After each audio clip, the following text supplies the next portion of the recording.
அனைவருக்கும் வணக்கம். இன்னைக்கான அரசியல் அப்டேட்டில் நம்ம பார்க்க போகிற ரொம்ப முக்கியமான ஒரு பரபரப்பான தகவல் என்ன அப்படின்னு பார்த்தீங்கன்னா, ட்ரம்ப் சமீபத்திய நடவடிக்கைகளால் இந்தியா அமெரிக்கா இடையேயான உறவில் கடுமையான பாதிப்பு ஏற்பட்டிருக்கிறது அப்படின்னு சொல்லலாங்க.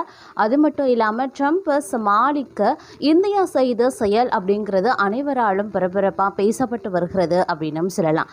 வெள்ளை மாளிகையில் மிக முக்கியமான ஒரு மாற்றம் ஏற்பட்டிருக்கிறது. அதிலும் குறிப்பாக சொல்லணும்னா பாகிஸ்தானுக்கு மிகப்பெரிய அளவில் செக் ஒன்று வைக்கப்பட்டிருக்கு. இது குறித்த முழுமையான தகவலை நீங்கள் தெரிஞ்சுக்க வீடியோவை ஸ்கிப் பண்ணாமல் கடைசி வரைக்கும் பாருங்கள். வீடியோக்குள்ளே போகிறதுக்கு முன்னாடி இது வரைக்கும் நீங்கள் நம்ம சேனலை சப்ஸ்கிரைப் பண்ணலை அப்படின்னா உடனே சப்ஸ்கிரைப் பண்ணிக்கோங்க. அப்படியே பக்கத்தில் இருக்கக்கூடிய நோட்டிஃபிகேஷனுக்கான பெல் பட்டனையும் ப்ரெஸ் பண்ணிக்கோங்க. சரி நேர்களே, வாங்க வீடியோக்குள்ளே போகலாம். ட்ரம்பின் சமீபத்திய நடவடிக்கைகளால் இந்தியா அமெரிக்கா இடையேயான உறவில் கடுமையான பாதிப்பு ஏற்பட்டிருக்கு. இதற்கிடையே ட்ரம்ப் சமாளிக்க இந்தியா மிக முக்கிய நடவடிக்கையை எடுத்திருக்காங்க. இதன் மூலம் அமெரிக்க அதிபரின் வெள்ளை மாளிகையில் இந்தியா நடத்தும் பேச்சுவார்த்தை முறையே மாறப்போகிறது. ட்ரம்ப் இந்தியா மீது இஷ்டத்திற்கு வரி விதித்து வந்துட்டுருக்காங்க. ஏற்கனவே அவர் அறிவித்த 25% வரி அமலுக்கு வந்துவிட்டது. கூடுதல் 25% வரி நாளை முதல் அமலுக்கு வருகிறது. இதன் மூலமாக ஒட்டுமொத்த வரி 50% உயரும். ரஷ்ய எண்ணெயை இந்தியா வாங்குவதாக சொல்லி ட்ரம்ப் இந்த வரிகளை விதித்திருந்தார்.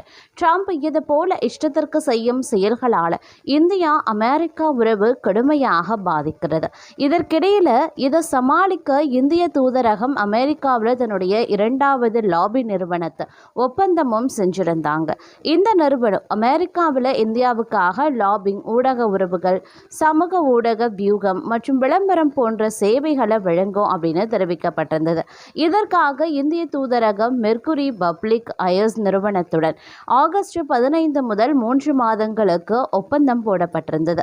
இதற்கு மாதம் $75,000, அதாவது சுமார் இந்திய மதிப்பில் ரூபாய் 65 லட்சத்தை செலுத்தியிருந்தாங்க. மெர்க்குரியின் பார்ட்னர்களான டேவிட் விட்டர், அதாவது ட்ரம்பின் குடியரசுக் கட்சி மாஜி எம்பி, மற்றும் பிரைன் லான்சா 2020 ட்ரம்ப் குழுவின் தகவல் தொடர்பு இயக்குநராக இருந்தவர். இவங்க இந்தியாவிற்காக இருப்பாங்க அப்படின்னும் சொல்லப்பட்டிருந்தது. இவர்களுடன் நியூயார்க் மாகாண செனட்டிற்கு தேர்ந்தெடுக்கப்பட்ட முதல் இந்திய அமெரிக்கரான கெவின் தாமஸ் உள்பட 4 பேர் கொண்ட குழு இந்தியாவுக்காக பேசுமா. அமெரிக்காவில் தனி நபர்கள், நிறுவனங்கள், அரசு முடிவுகள் அப்படி இல்லைனா சட்டங்கள் குறித்து அரசியல்வாதிகளுடன் பேசி கொள்கை சார்ந்த முடிவை மாற்ற முயல்வார்கள். இதற்கு லாபி செய்யறது அப்படின்னு பெயராங்க. இதற்காக லாபி செய்யறவங்க எம்பிக்கள் அப்படி இல்லைனா அரசு அதிகாரிகளுடன் நேரடியாக தொடர்பு கொண்டு பேசுவாங்க. சுருக்கமாக சொல்ல வேண்டும் அப்படின்னா, லாபி செய்யறவங்க ஒரு தரப்பிடம் கட்டணத்தை வாங்கி கொண்டு அவர்களுக்காக அமெரிக்க அரசு அதிகாரிகள், அமெரிக்க எம்பிக்கள் அப்படி இல்லைனா அமெரிக்க அரசியல்வாதிகளுடன் பேசுவாங்க. குறிப்பிட்ட சட்டங்கள் அப்படி இல்லைனா கொள்கைகளில் அவர்களின் நிலைப்பாட்டை மாற்ற இது போல லாபி செய்வாங்க. நேரடி சந்திப்பு, செல்போன் உரையாடல், கடிதம் அப்படின்னு பல வகைகளில் லாபி செய்வாங்க. இது சட்டவிரோதம் இல்லையா அப்படின்னு நீங்கள் கேட்டால், அமெரிக்காவில் இது சட்டவிரோதம் கிடையாது. லாபி செய்வது ஒரு பேச்சு சுதந்திரமாகவே அமெரிக்காவில் கருதப்படுது. சட்ட ரீதியாகவும் லாபி செய்வதற்கு பாதுகாப்பு இருக்கிறது. அதே நேரம் பணம் அல்லது முறைகேடாக கிஃப்ட் கொடுக்கக்கூடாது. தங்கள் தரப்பு நியாயத்தை மட்டுமே எடுத்து செல்ல வேண்டும் உள்ளிட்ட சில நிபந்தனைகளும் இருக்கு. இதற்காகவே இந்திய அரசு தற்போது மெர்க்குரி நிறுவனத்துடன் ஒப்பந்தம் போட்டிருந்தாங்க. இந்த மெர்க்குரி நிறுவனத்திற்கும் ட்ரம்பிற்கும் நெருங்கிய தொடர்பும் இருக்கு. ட்ரம்பின் நிர்வாகத்தில் முக்கிய அதிகாரியாக இருக்கும் சுசி வைல்ஸ் 2024 ஆண்டு நவம்பர் வரைக்கும் இந்த மெர்க்குரி நிறுவனத்தில் லாபிஸ்டாக இருந்திருக்காரு. அதன் பிறகே ட்ரம்ப் அதிபரான பிறகு அவரது நிர்வாகத்தில் இணைந்தார். அதே போல இந்தியா சார்பில் லாபி செய்ய போகும் லான்சா 2016 காலத்திலேயே ட்ரம்ப் டீமில் துணை தகவல் தொடர்பு இயக்குநராக பணியாற்றினார். மேலும் இவர் துணை அதிபர் JD வான்ஸ் எம்பியான போதும் செனட் பிரசாத்திற்கும் ஆலோசகராக இருந்தார். இவர்கள் எல்லாம் சேர்ந்து தான் தற்போது இந்தியா சார்பில் வெள்ளை மாளிகை அதிகாரிகளுடன் லாபி செய்கிறாங்க. முன்னாள் ட்ரம்ப் காவலர் கீத் ஷில்லர் தலைமையிலான ஒரு நிறுவனத்தை லாபி செய்ய சமீபத்தில் பாகிஸ்தான் ஒப்பந்தம் போடப்பட்டிருந்தது. இந்தியா போதிய நடவடிக்கையை எடுக்க தவறிவிட்டதாக விமர்சனங்களும் எழுந்த நிலையில் இந்தியா கடந்த ஏப்ரலில் முன்னாள் ட்ரம்ப் உதவியாளர் ஜேசன் மில்லரின் நிறுவனத்தை ஒப்பந்தம் செய்திருந்தாங்க. இந்த சூழல்ல தான் இந்தியா கூடுதல் லாபி நிறுவனத்தை நியமித்திருந்தது. மில்லரின் நிறுவனத்துடன் இந்தியா 1 வருடம் ஒப்பந்தம் போட்டிருந்தாங்க.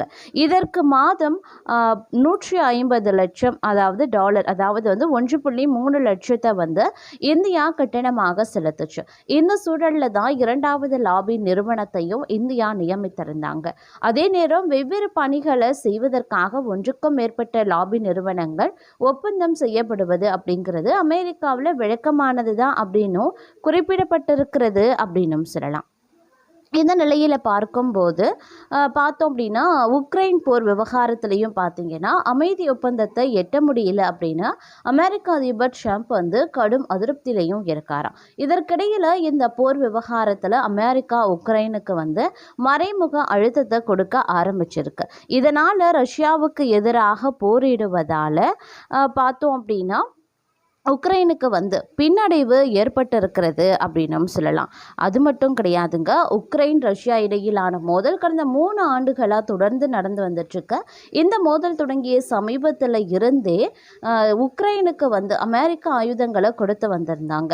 ஆனால் ட்ரம்ப் அதிபராக பதவியேற்ற பிறகு முதல்ல ஆயுதங்களை தரமாட்டோம் அப்படின்னுலாம் சொல்லியிருந்தார். இருந்தாலும் போகிற முடிவுக்கு கொண்டு வர புதின் பிடி கொடுக்காததால் மீண்டும் ட்ரம்ப் நிர்வாகம் மீண்டும் ஆயுதங்களை கொடுக்க ஆரம்பிச்சிருந்தாங்க. இதில் தான் தற்போது திடீர் மாற்றமும் நடந்திருக்கு. அதாவது ரஷ்யாவிற்குள்ள தொலைதூரம் ஊடுருவி இலக்குகளை தாக்கக்கூடிய வகையில் அமெரிக்காவில் தயாரிக்கப்பட்ட நீண்ட தூர இராணுவ ஏவுகணை அமைப்புகள் உக்ரைனுக்கு ட்ரம்ப் நிர்வாகம் கொடுத்திருக்கு. ஆனால் தற்போது இந்த ஆயுதங்களை பயன்படுத்துறத அமெரிக்க இராணுவம் ரகசியமாக தடுத்து வர்றதா தகவலும் வெளியாகியிருந்தது. அமெரிக்காவின் புகழ்பெற்ற வான் ஸ்ட்ரீட் ஜெனரல் இது குறித்த செய்தியை வெளியிட்டிருந்தது. வலிமையான ஆயுதங்களை பயன்படுத்த முடியாது அப்படிங்கிறதுனால இது உக்ரைனுக்கு பெரும் பின்னடைவாகவே இருக்கிறது அப்படின்னு கூட சொல்லலாம். 3 ஆண்டுகளாக நடக்கக்கூடிய இந்த போரில் ரஷ்யாவிற்கு உக்ரைனுக்கும் இடையில ஒரு சமாதான ஒப்பந்தத்தை ஏற்படுத்த முடியாததால் அமெரிக்க அதிபர் டொனால்ட் ட்ரம்ப் அதிருப்தியில இருக்காரு.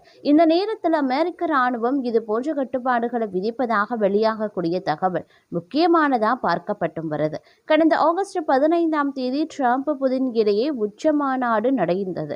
அதைத் தொடர்ந்து ஐரோப்பிய தலைவர்களையும் உக்ரைன் அதிபர் ஜெலன்ஸ்கியையும் ட்ரம்ப் சந்தித்து பேசியிருந்தார். அதன் பிறகு போர் முடிவுக்கு வந்ததாக நல்ல செய்தி வரும் அப்படின்னு பலரும் எதிர்பார்த்தாங்க. இருந்தாலும் அதன் பிறகு அதில் எந்த ஒரு முன்னேற்றமும் இல்லாமலே இருந்தது. இதனால் அதிருப்தி அடைந்திருக்கக்கூடிய ட்ரம்ப் ரஷ்யா மீது கூடுதலாக பொருளாதார தடைகளை விதிப்பது குறித்து ஆலோசித்து வர்றதாக சொல்லியிருந்தார். இது தொடர்பாக அவர்கள் மேலும் என்ன சொன்னாங்கன்னா, இந்த விவகாரத்தில் சீக்கிரம் ஒரு முடிவை எடுக்க போகிறேன். அது மிக முக்கியமான முடிவாக இருக்கலாம். அது பெரிய பொருளாதார தடைகளாகவும் இருக்கலாம், அல்லது பெரிய வரிகளாகவும் இருக்கலாம், அல்லது இரண்டுமே கூட இருக்கலாம் அப்படின்னு பேசியிருந்தார். ட்ரம்ப் புதின் இடையே நடந்த உச்சி மாநாட்டில் போர் நிறுத்தம் செய்ய புதின் சில கட்டுப்பாடுகளை விதித்ததாக சொல்லப்படுது.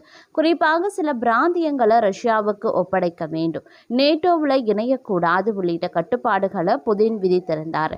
இதில் மற்ற கட்டுப்பாடுகள் கூட ஓகே அப்படின்னாலும் பிராந்தியங்களை விட்டு தரக்கூடிய வகையில் அமைதி ஒப்பந்தம் எதற்கும் ஒப்புக்கொள்ள மாட்டோம் அப்படிங்கிறத ஜெலன்ஸ்கி தெளிவாகவே சொல்லியிருந்தார். இது போல பல்வேறு சிக்கல்கள் வந்து கொண்டே இருக்கிறதுனால தான் போற முடிவுக்கு கொண்டு வர முடியாம அமெரிக்கா திணறி வந்துட்டுருக்கு. இந்த சூழல்ல தான் உக்ரைனுக்கு அமெரிக்கா மறைமுகமாக அழுத்தம் கொடுக்கவும் ஆரம்பித்திருக்கிறாங்க அப்படின்னு சொல்லலாங்க. அது மட்டும் இல்லாமல் மற்றொரு புறம் பார்க்கும்போது இந்தியா பொருட்களுக்கு அமெரிக்கா 50% வரி விதித்திருக்கக்கூடிய நிலையில் இரு நாடுகளுக்கும் இடையிலான உறவு இதனால் மிகப்பெரிய அளவில் பாதிப்படைஞ்சிருக்கு.